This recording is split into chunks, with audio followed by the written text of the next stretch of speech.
the planet Earth. Some call me nature. I am very passionate about the planet Earth. A living, breathing planet capable of sustaining whatever life forms we see fit to deposit on it. Spock, judging by the pollution content of the atmosphere, I believe we have arrived. It's the planet stupid. No. It's the planet stupid. Guide for It's the Planet Stupid is Belinda Weymouth, eco-journalist. Good morning. And hello to you, Belinda. Awesome. Hi. Albert, do you have all of Belinda's visuals and supporting materials that she sent? I want to make sure that those are in place before we continue. I'd hope so. I think I do. I have the one from 2 hours ago, and I have one just recent that she just added to. Great. I love that. So yeah, just added the cow burps, because that's a cool story about making climate-friendly cows, or making cows climate-friendly. Yeah. So, Belinda, where would you like to start?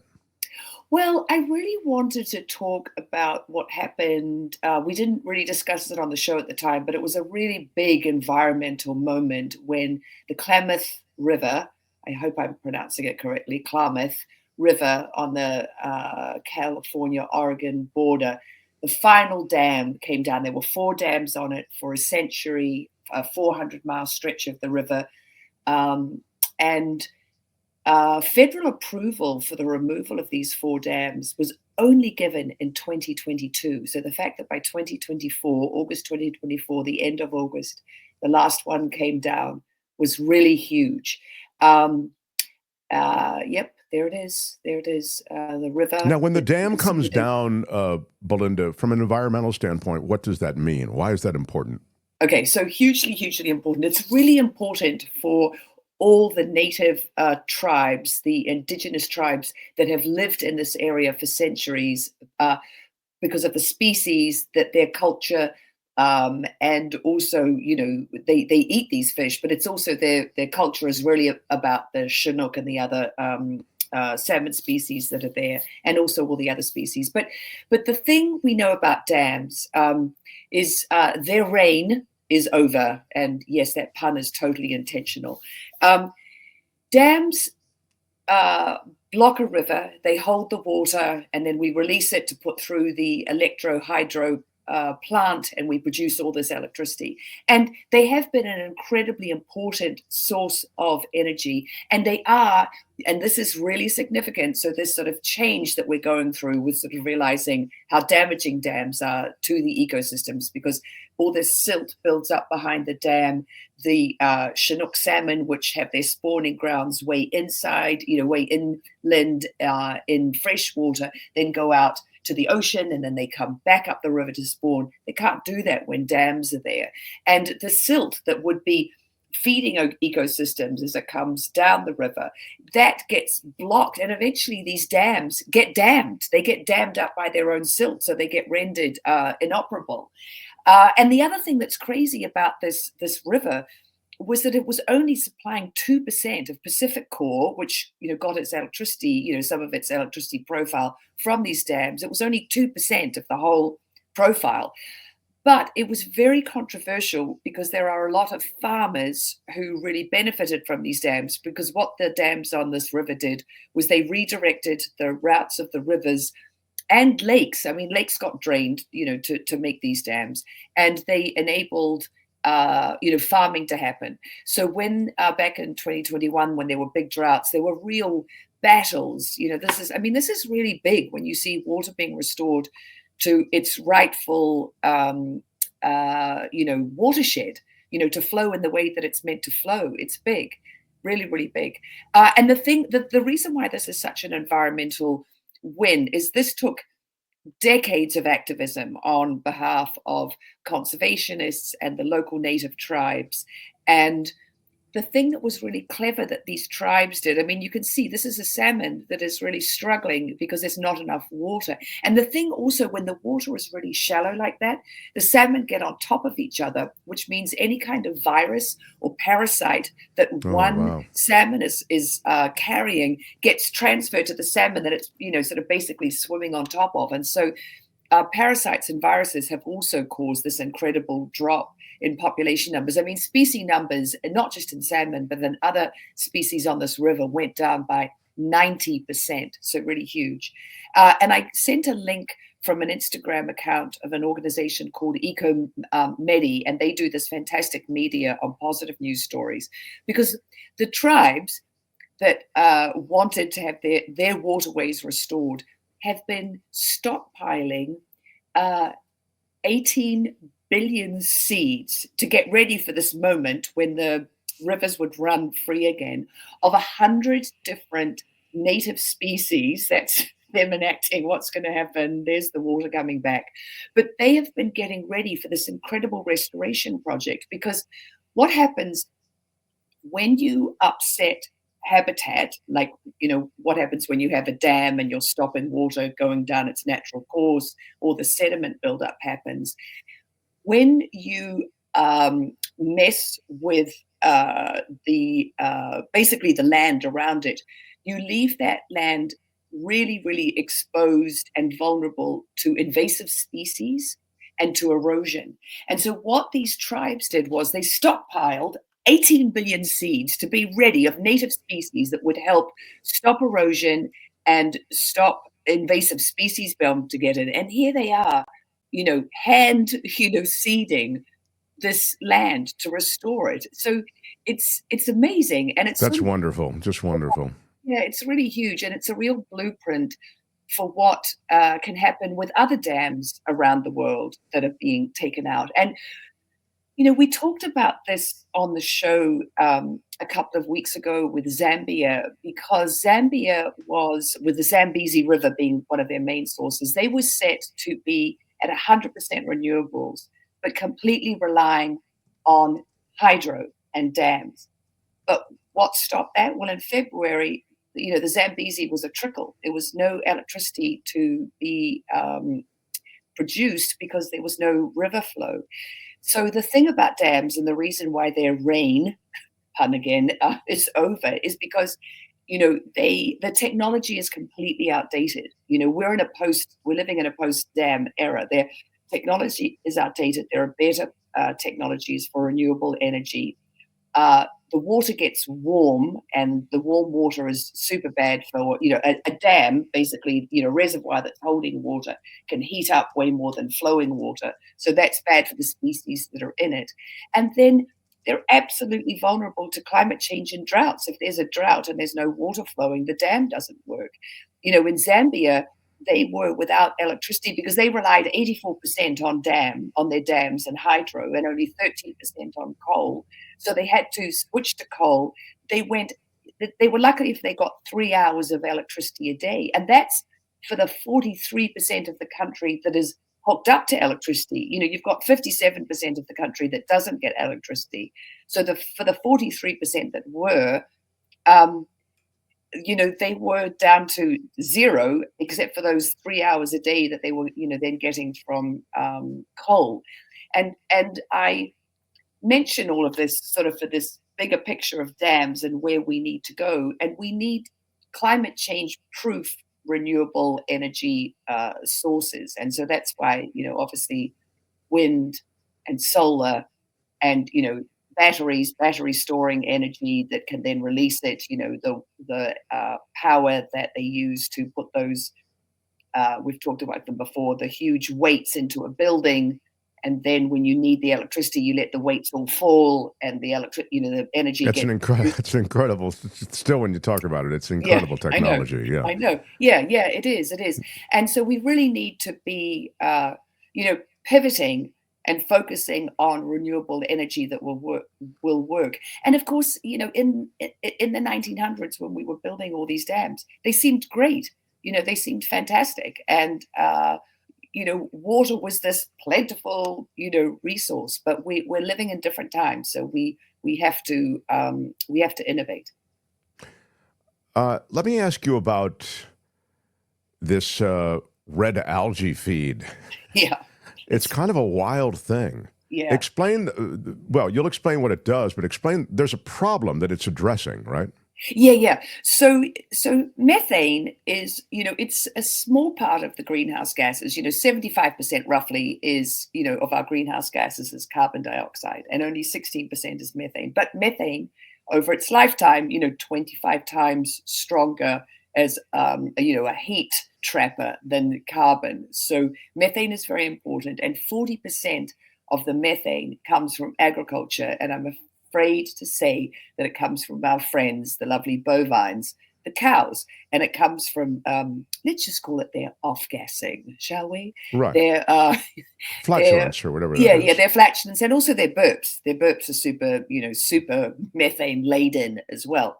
So what happens is the main source of the problem, because if you have cows on a feedlot, you're feeding them, so you can put this red algae into their food, and the red algae looks delicious, right? Yummy, totally yummy. It's probably not bad. Yeah. No, well, I mean, I eat seaweed. I think it's pretty yum.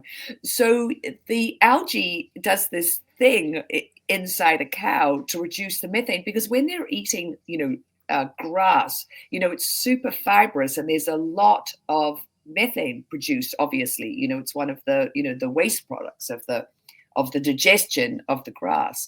So your ruminants, your cows are out there in a grass field, really building up some flatulence and some burps. If the cows are on a feedlot or dairy cows, you can put this red algae fairly easily into their, the troughs, the food containers that they're eating out of. But how do you do that for cows that are out grazing in the field?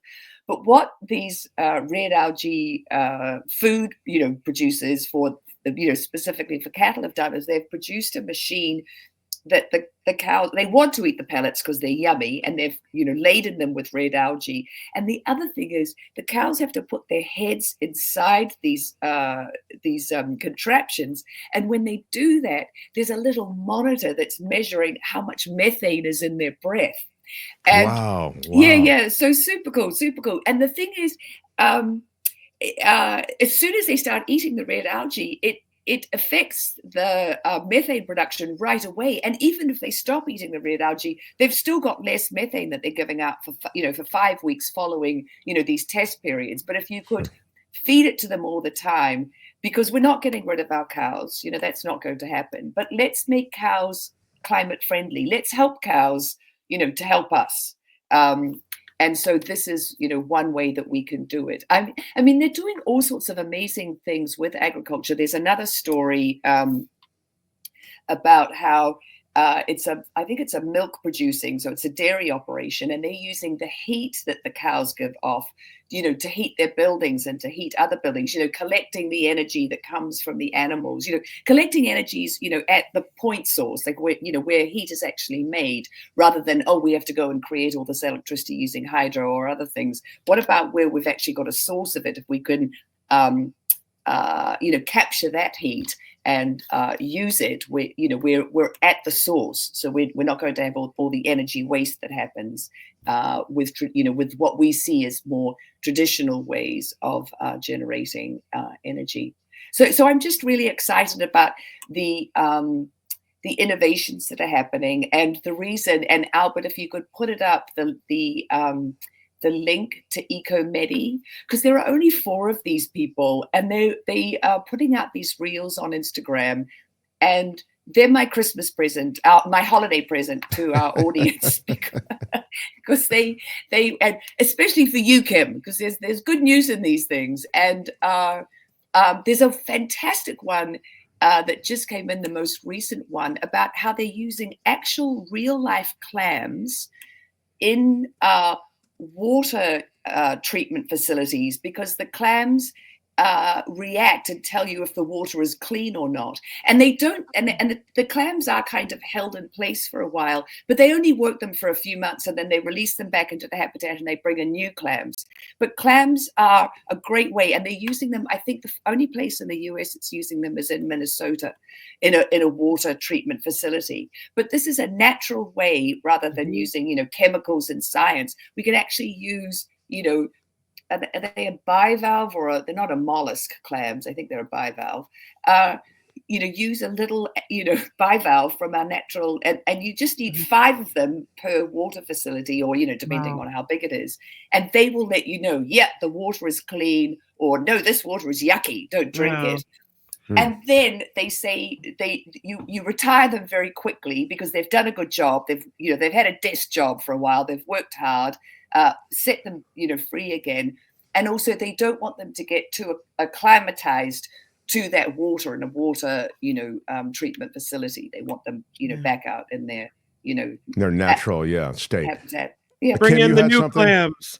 Yes, I wanted to tell you regarding your red seaweed story that I Yes. interviewed Albert Strauss, who is the CEO and founder of Strauss Family Farms here in the Marin Sonoma County area in the North Bay, and they were the pioneer and the farm that tested the red seaweed, and they had extraordinary success measuring the amount of methane coming off of the cows.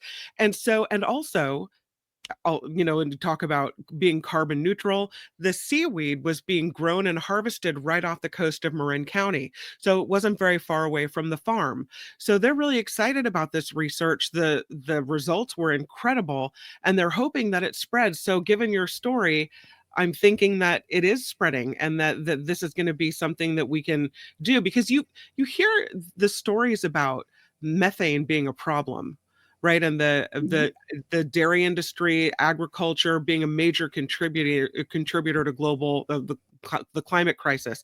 So something like this it's great news, and it's good that it's continuing and that this is growing. Yeah, and this is the thing, and the thing that I keep saying, and to me, it's such a pity that I have to come on the show and tell our audience, hey, go to Instagram and look up Ecomi. This should be on the front page of our newspapers, telling us that these amazing inventions, innovations are happening. And I'm really very happy to hear about Strauss milk, because that's what I have in my tea every morning, Kim. Because I like that milk, and I was really hoping that, you remember we were talking about the milk that they were making out of casein that they were fermenting in barrels, but of course all that stuff is going towards mozzarella and ice cream, and I'm like, couldn't they just make some milk for people like me who I try to do almond and oat milk in my tea, but it just doesn't taste quite well. the You're same. gonna love this about Strauss then. Albert Strauss says the red seaweed is a critical solution toward completing my goal of carbon neutral dairy farming models by 2023 and creating an opportunity for supplying dairy farms to replicate this model by the end of the decade. He's very, very invested in it. He says the innovation demonstrates livestock can be part of the primary solution to reduce our climate impact. So he's on board with you, Belinda. Yeah, and Strauss milk comes in a glass bottle, and you wash it, and then you take it back to the store, and you get $3 back. It does have a plastic lid on it. I wish it still had the old tinfoil ones, the aluminium, but they don't have those anymore. They have to, they're plastic. So yeah, that's so cool. Yeah, so that's some good news, and happy holidays for our audience, because there are all these amazing things that are happening, and I really encourage listeners to go seek out this good news, because there is so much of it around, and everyone from The Guardian to, David Byrne of Talking Heads, he has a newsletter, Reasons to be Cheerful. There's lots of good news out there. You just have to, unfortunately, really seek it out. It gets crowded out by the bad stuff for sure. Yeah, all the time. Well, we appreciate you so much. I don't think we'll talk to you again, because Christmas is Wednesday, you're right, which is next Wednesday. So we'll be dark on Christmas, but we'll be thinking of you, and for a moment or two. I'm not saying it's the only thing we're going to think of that day, but it will be a moment for you. And we appreciate all your support all year long, all your information, all your optimism, which is extraordinary given this environment. And we look forward to next year. So thanks, Belinda. Oh, absolutely my pleasure, Mark. Absolutely my pleasure. I'm so Belinda glad we Wynn have with the everyone. show. Thank you. Yeah, Bye-bye. indeed. Happy holidays. Happy holidays. It's the Planet Stupid for today. More. It's the Planet Stupid. No. It's the Planet Stupid. Next time, only on The Mark Thompson Show. Hi, it's Mark, and I thought that was great. Hit the notification bell. You'll know whenever there's a new video being dropped, and please subscribe to our channel to help us save the universe.